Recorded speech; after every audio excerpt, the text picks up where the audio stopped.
Bonjour et bienvenue sur ma chaîne, très heureux de vous retrouver. Alors aujourd'hui, belle journée pour faire du bricolage, il fait beau et chaud. Je vais en profiter donc pour vous montrer la seconde partie des tests et surtout de l'installation de la Fossibot F2400. Je vais vous montrer comment je vais l'utiliser, comment je vais l'installer. Et vous verrez que c'est une station qui semble très intéressante à exploiter. Je vous montre tout ça maintenant, suivez-moi, c'est parti. Bon ben me voilà dans le camping-car pour faire un petit montage. Donc l'idée c'est de faire une place pour cette station de charge et la mettre sous le siège parce qu'il y a de la place. Ça, le câble électrique, et pour pouvoir le brancher, il y a une prise électrique de l'autre côté. Et ça, partir du câble qui est... j'ai deux batteries ici, d'ailleurs je vais vous montrer ça tout de suite.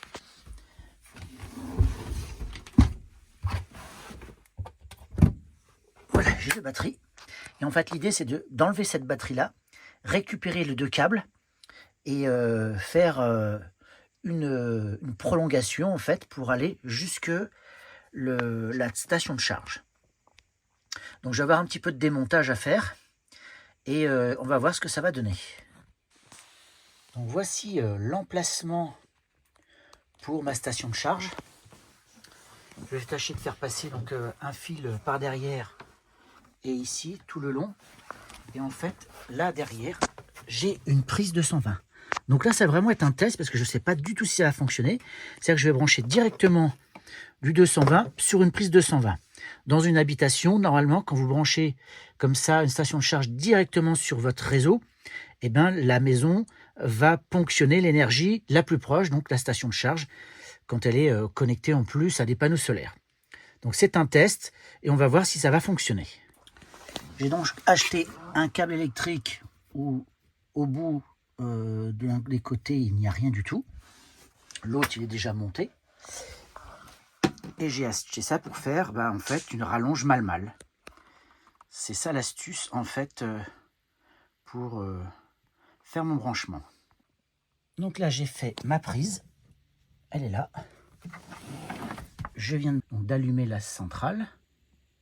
Ici sur la station d'énergie, il me reste 31%. Et je vais donc ici allumer. Donc là, il faut allumer, il faut ouvrir ça d'abord. L'autre côté pareil. Voilà. Je vais donc brancher ici. Parce quel est le truc là? Voilà. Donc là, c'est bon. Là, c'est bon. Maintenant, il faut que j'allume.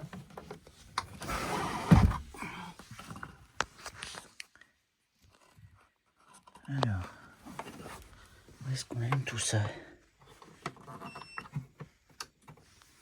Voilà. Ça y est, donc là j'ai allumé. Donc je sors la 367.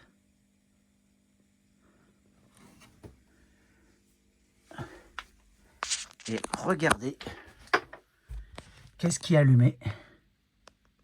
Ici. Tout est branché, a priori. Je suis branché sur la station. Ce que je vais faire, pour vous montrer que ça fonctionne, là, j'ai une prise, et je vais allumer. Et voilà.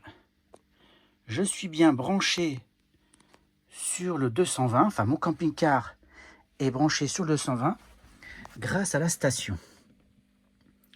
Tout simplement en mettant une rallonge mal-mal de la station jusque là-bas. Prochaine étape, ça va être donc de faire ici, de récupérer donc l'alimentation, en tout cas ce qui me permet de recharger mes batteries, donc le câble, d'utiliser ça pour pouvoir alimenter la station, la recharger pendant qu'on roule ou avec le panneau solaire, enfin les deux panneaux solaires. Je vais donc faire ça, je vais vous montrer ça tout de suite. Donc voilà un petit peu mon système. Donc là, j'ai le câble de charge. J'ai plusieurs possibilités avec ce câble, et moi je vais utiliser celui-là. Donc ça va de la batterie qui est là-bas à ici. Donc quand la batterie est chargée à 100%, après elle vient recharger donc la station ici. Et une fois qu'elle est chargée, c'est bon. Et puis la batterie là-bas continue de charger. Parce que je tiens toujours à garder une batterie lithium. C'est toujours bien d'en avoir une en plus. Donc mon câble électrique, alors mal, il va aller longer tout le long. Donc là je vais démonter ici toute cette partie-là pour faire passer le câble ici. Et là, regardez, j'ai mis une prise avec un interrupteur. Parce que, je ne sais pas si on voit bien, là, peut-être agrandir, voilà. Donc j'ai mis ça. Pour une question de praticité, parce que c'est difficile d'atteindre le bouton ici pour allumer le 220, sachant qu'elle est rangée ici. Donc j'ai juste la place, c'est vraiment très très juste. Une fois qu'elle est installée, je ne la bouge pas. Sauf quand on ne voyage plus. Là, je récupère ma station de charge et vous montrerai plus tard comment je vais l'utiliser pour la maison. Ça sera l'objet soit de la suite de cette vidéo, soit d'une autre vidéo. Mais en tous les cas, l'inter était vraiment utile et pratique. Parce qu'il ne faut pas mettre la batterie en 220 quand on roule. Surtout connecter le 220, parce que là, il va y avoir un gros problème avec votre booster DC-DC. Enfin, moi, c'est un booster DC-DC qui aussi gère l'énergie solaire et aussi l'énergie 220 qui rentre dans le camping-car. Donc là, c'est à éviter, absolument. Parce que moi, ça me l'a mis en défaut quand j'ai voulu faire le test. J'avais complètement oublié cette information-là. Donc là, c'est bon, ça remarche. Et c'est vraiment une information qu'il va avoir en tête. Donc voilà un petit peu mon installation. Donc vous voyez, hein, là, elle est à 30%. Donc c'est vraiment... j'ai fait mes tests, ils sont très concluants, tout fonctionne. Donc comme vous pouvez le constater, une fois que tout est mis, on se rend compte de rien. La station est en dessous, on ne l'entend pas du tout, ce qui est vraiment formidable. Donc voilà, je vous montre rapidement le fonctionnement ici, une fois que la station solaire est branchée via ce câble qui va à la batterie cellule, qui est alimentée via un panneau solaire, enfin 2 panneaux solaires, 200 watts. Donc ce fil-là passe sous le plancher, et cette station solaire se place normalement sous le siège quand on roule. Donc là, on va aller sur l'application, on va voir ce que ça donne.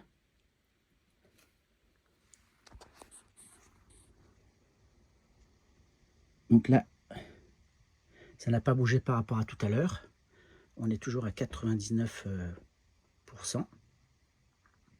Et ce que je vais faire, c'est que je vais remettre le moteur en route pour voir ce que ça donne. Voilà. Donc là, on est parti.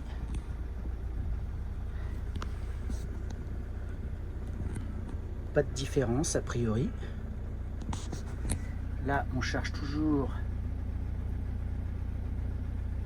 à 105, 106. Donc ça correspond bien. Voilà, ça y est, là c'est parti. Vous voyez là, on a 10.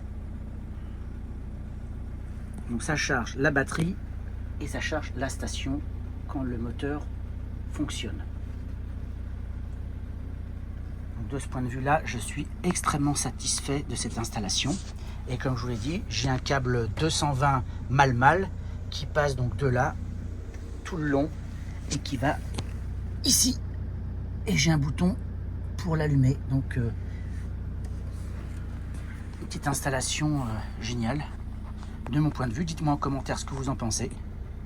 Alors maintenant, la prochaine étape, ça va être d'utiliser la station solaire pour alimenter la maison, pour permettre aussi de profiter de l'ensoleillement et de cette énergie gratuite. Alors, il ne s'agit pas bien sûr d'alimenter toute la maison et toute la consommation de la maison. Il s'agit d'amener au moins l'équivalent des petits appareils et du réfrigérateur, éventuellement de la télé en énergie. Et donc là, je vais utiliser ici différents éléments, notamment là, ça va être pour attacher le panneau solaire avec ça, des câbles comme ceci. Et je vais aussi utiliser un câble, un grand câble pour alimenter la station à la maison. Je monte ça tout de suite. Alors voilà ce que j'utilise pour pouvoir attacher le panneau à mon grillage. Système comme ça d'accroche, et ça donne ça. Là, vous pouvez tirer dessus, ça ne bouge pas. Donc je vais en mettre en haut et en bas, comme ça. Je vais le mettre sur le grillage. Vous voyez, il est bien orienté. J'ai du soleil qui donne plein dessus. Donc ça, c'est l'idée. Donc voilà, j'ai mis toutes mes attaches tout autour du panneau. Vous voyez, donc là, j'ai 420 watts de panneau. Ce qui est pratique, ben voilà, je peux le transporter. Ça, c'est idéal. Et je vais acheter un autre panneau. Enfin, 2 panneaux, ça va faire 800 watts plus 400, 1200. Sachant qu'elle peut encaisser 1100 watts. Donc, on va utiliser la centrale solaire au maximum de ses capacités. En sachant que le soleil, je ne l'aurai pas tout le temps. Vous voyez, dès qu'il y a des nuages, boum, ça va chuter, ça c'est sûr. Donc voilà, au niveau des attaches, ce que ça donne. Tout le long, comme ça. Là, le panneau est orienté au soleil. Alors ce que je vais faire derrière, je vais peut-être mettre des équerres pour le pencher et avoir une meilleure exposition au soleil. Mais déjà là, déjà pas mal. Sachant que le soleil n'est pas en face, mais il est sur le côté. Donc ma station est prête, je vais faire un test comme ça avant de tout installer définitivement. Donc mon câble, j'ai réussi à le faire passer dans l'abri de jardin parce que ma station va être dedans. Ici on n'a pas des gros hivers très froids. Je sais que le lithium, enfin le Life Pocket n'aime pas trop le froid. Mais comme elle a tendance un petit peu à chauffer, je pense qu'il y a un équilibre qui va se faire. Donc le câble, je l'ai fait passer tout le long du jardin, comme ça. Pas que ça soit visible, et je l'ai fait passer ici parce que j'avais un trou déjà de fait pour l'évacuation de l'air chaud de sèche-linge, et je branche ici la station, elle est là. Donc là maintenant je vais couper, voilà, et là tout est éteint et on va essayer de voir si en allumant la station ça va fonctionner.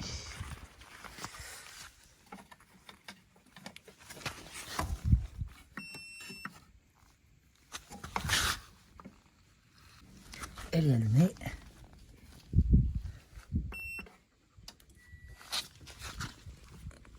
Voilà. Ça y est, vous voyez. Alors, je suis à 837 watts. Ça fonctionne. Et on va aller dans la maison. Voilà. Tout est allumé. Ça c'est allumé. Le réfrigérateur fonctionne. Voilà, tout s'allume. La box aussi, la téléviseur aussi.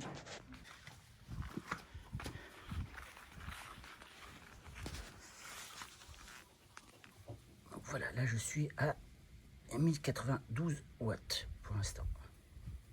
Donc je suis uniquement sur la station, donc il ne me reste pas beaucoup de pourcentage. Elle n'est pas encore branchée sur le panneau solaire parce qu'il me manque un câble. Bon, ça va être juste une petite chose rapide à mettre en œuvre. Je l'attends parce que je ne l'ai pas encore reçu. Mais je voulais vous montrer rapidement qu'on pouvait brancher une station directement sur la maison et que la maison était alimentée. Je vais aussi vous montrer le compteur Linky aussi. Voilà, je suis à 0. Vous voyez, il n'y a rien qui sort. Je ne sais pas si vous voyez bien comme il faut. Voilà, je fais de la mise au point. Voilà, il n'y a rien du tout qui sort. Donc, c'est la preuve que ça fonctionne très bien, qu'on peut vraiment brancher une station solaire sur une maison et vous avez comme ça de l'énergie. Alors, une chose qu'il faut savoir, c'est qu'il faut faire une petite déclaration sur Internet pour déclarer que vous avez une station solaire branchée ou des panneaux solaires branchés sur le réseau, parce que quand il y a des travaux, eux ils pensent que eh bien il n'y a rien du tout, et en fait si, il y a du courant dans le réseau. Donc pensez-y, c'est vraiment important. Donc le branchement est terminé. J'ai racheté donc une rallonge câble MC4 que j'ai allongé tout le long de ma clôture pour le faire entrer à l'intérieur de mon abri de jardin. Et vous voyez, donc là, il n'y a pas de soleil aujourd'hui, enfin, il y a un arbre qui cache pour l'instant, mais ça charge quand même, malgré le peu de soleil. Et j'ai plus que, en cas de besoin, de brancher donc cette station via ma prise mal dans la maison. Donc tout fonctionne, vous voyez, et je vais acheter un autre pack solaire, c'est-à-dire des panneaux solaires plug and play, que je vais brancher directement sur cette station là pour avoir plus de courant, pour avoir une autre orientation quand le soleil tourne. Donc voilà, j'attends donc la suite, et après je vous ferai un résumé de tout ça. Donc voilà, j'ai reçu mes panneaux plug and play avec donc des câbles qui sont comme ça, et j'en ai donc reçu deux gros panneaux. Donc c'est des panneaux de 400 watts chacun, donc là j'ai 800 watts, et pour les installer, j'ai commandé sur Amazon ce type eh bien de tige, de pied réglable pour orienter le panneau en fonction du soleil. Donc c'est assez facile à installer, avec des crochets sur le haut, vous voyez. Donc ces panneaux vont être reliés, je vais vous montrer ça tout de suite d'ailleurs. Voilà ce que j'ai aussi avec le paquet. Donc j'ai pas payé ça très cher, les deux panneaux avec tout ça. J'ai dû payer ça un peu plus de 400 €. Je vous mettrai certainement dans la description aussi ce que c'est. J'ai commandé ça sur un site chinois également, je crois que c'était sur AliExpress. Donc ça a été assez rapide à envoyer quand même, hein. Et vous allez voir, on peut gérer ça via une application aussi. Donc j'ai encore le deuxième panneau à installer, et au total je vais me retrouver avec 1200 watts que je vais pouvoir envoyer sur la station. Ça devrait être pas mal. Allez, je remonte ça un peu plus tard quand tout sera terminé. Donc voilà, la première partie a été installée. Vous voyez, avec le câble électrique qui va longer la clôture là-bas, qui va aller jusqu'à ma cabane là-bas. Et donc voilà un petit peu la première partie de l'installation de ces deux panneaux solaires de 400 watts chacun. Donc rien de plus simple, hein. Les MC4 là, et là le câble 220. Et ensuite ça va longer la clôture pour aller à l'intérieur de mon abri de jardin. Et ensuite je vais relier ça ici, alors par derrière, sur la partie ici, car je peux à la fois charger avec une partie en solaire et une partie en 220. Comme c'est du plug and play, normalement ça devrait fonctionner. Je vous montrerai tout ça une fois que tout sera installé, parce que là j'attends encore un petit peu de matériel, et vous allez voir ensuite ce que ça va donner. Alors pour faire fonctionner, en tout cas pour avoir une vue d'ensemble de ce qui rentre au niveau du panneau solaire, il y a une application à télécharger qui se connecte donc avec le micro inverteur, donc qui est là-bas, hein. Je vous ai montré tout à l'heure. Il y a une petite manipulation à faire pour que tout ça se connecte. Et donc moi derrière, il est bien passé au vert. Vous voyez, et pour l'instant il ne me sort pas, vu que je suis totalement à l'ombre. Donc là, il n'y a rien du tout. On est le soir, donc c'est normal. Je pense que demain, ça sera bien meilleur. On verra ça en tous les cas. Mais l'installation est c'est plutôt bien passé. Et donc je vais installer un deuxième panneau. On verra ça un peu plus tard. Alors voilà, les deux panneaux sont installés, les deux panneaux de 400 watts, avec donc le micro onduleur ici qui fonctionne parfaitement. Et la rallonge qui va avec va jusqu'au bout, donc comme je vous ai expliqué, de l'abri de jardin. Mais malheureusement, j'ai voulu brancher directement en plug and play via une prise que j'ai confectionnée, une femelle-femelle, pouvoir aller donc de la prise d'origine de la station à ce système-là que j'ai créé, et en branchant donc directement. Et bien ça ne fonctionne pas. C'est-à-dire que je ne peux pas charger avec les panneaux solaires ma station solaire. Je ne comprends pas pourquoi. Il doit y avoir certainement une raison que j'ignore. Je pense que quelqu'un, enfin ceux qui vont regarder cette vidéo vont peut-être savoir m'expliquer le pourquoi du comment, parce que moi je ne sais pas pourquoi, je ne suis pas un spécialiste des panneaux solaires et des recharges. En tous les cas, j'avais espoir de faire fonctionner ces panneaux solaires pour recharger la station. C'est pas le cas, donc en fait je les branche directement à la maison. Donc j'ai fait pareil, j'ai longé tout au long de la maison et du grillage un câble électrique qui est branché directement sur une prise de la maison. Donc là ça fonctionne, il n'y a pas de souci, mais ça fonctionne pas comme je le pensais, donc c'est pas grave. Mais en tout cas dites-moi en commentaire si y a une raison du pourquoi je ne peux pas recharger avec ces panneaux ma station solaire. Est-ce qu'il y a une solution? Donc voilà, cette vidéo arrive à son terme. Je vais vous faire un petit bilan de mon expérience. Cette station Fossibot F2400 est vraiment topissime. Bien sûr, on ne peut pas alimenter 24/24 une maison avec, on est bien d'accord, surtout en utilisant tous les appareils électriques. Mais elle permet quand même de combler ce petit talon de consommation qu'on a tous quand on n'est pas dans la maison. Donc moi, il est autour des 300, 400 watts. Donc ça le fait, sans problème, sur un certain nombre de temps, hein, bien sûr, pas 24/24, hein, mais on peut dire que je peux tenir grosso modo 8 heures, 10 heures à peu près. Ça, c'est la première chose. Donc cette Fossibot avait plusieurs objectifs. Le premier, donc, au niveau de la maison, pouvoir combler ce talon de consommation. Deuxième objectif, toujours pour la maison, c'est en cas de coupure, avoir une réserve d'énergie pour pouvoir passer cette coupure d'électricité. Donc là, sans problème. Et enfin, pour le camping-car, pouvoir alimenter tout le camping-car en 220 et en 12 volts, en faisant très attention bien sûr, en utilisant un câble mal-mal, que je branche donc du 220 vers une prise à l'intérieur du camping-car qui est en 220. Donc c'est ce qui s'est passé, donc ça a très bien fonctionné, je vous ai montré tout ça en vidéo. J'ai adjoint pour la maison des panneaux solaires plug and play. J'avais espoir via l'onduleur, en branchant en 220 pour alimenter donc cette Fossibot, pouvoir comme ça la charger. Mais ça ne fonctionne pas comme ça.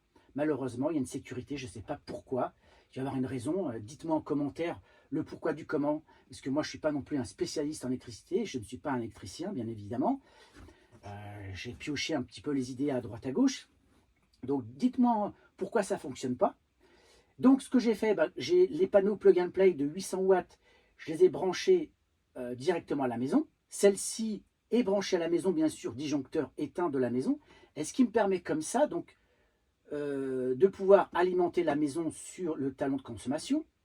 Mais quand les panneaux solaires plug and play qui amènent en moyenne entre 500 et 800 watts, et dès que je dépasse ces talons de consommation, ça vient charger en branchant cette fois-ci sur la maison en 220 cette Fossibot au niveau de la charge, bien entendu. Ça me permet comme ça, en circuit fermé, de pouvoir aussi la recharger. C'est la façon que j'ai pu trouver pour pouvoir à la fois alimenter la maison pour le talon de consommation et en même temps pouvoir la recharger via les panneaux plug and play. J'espère que j'étais assez clair, parce que c'est pas évident d'expliquer les choses de façon limpide. Donc voilà, cette vidéo est terminée. En tout cas, moi, je suis plutôt satisfait de cet achat. Je vous le répète, elle est garantie 3 ans. Panneau solaire que j'ai acheté, donc Fossibot aussi en plus, en mode nomade, parce que c'est vrai que c'est avantageux d'avoir cette station. Comme je le dis, on peut alimenter une maison, on peut alimenter le camping-car, on peut l'emmener dans un bateau, on peut l'emmener en voiture. On peut alimenter tout un tas d'appareils, c'est vraiment génial. Donc dites-moi en commentaire ce que vous en pensez, est-ce que ça vous intéresse? Je mettrai le lien de cette Fossibot pour ceux que ça pourrait éventuellement intéresser. Donc n'hésitez pas à partager, commenter, liker et abonnez-vous, ça me fera très plaisir. Je vous dis à très bientôt, au revoir.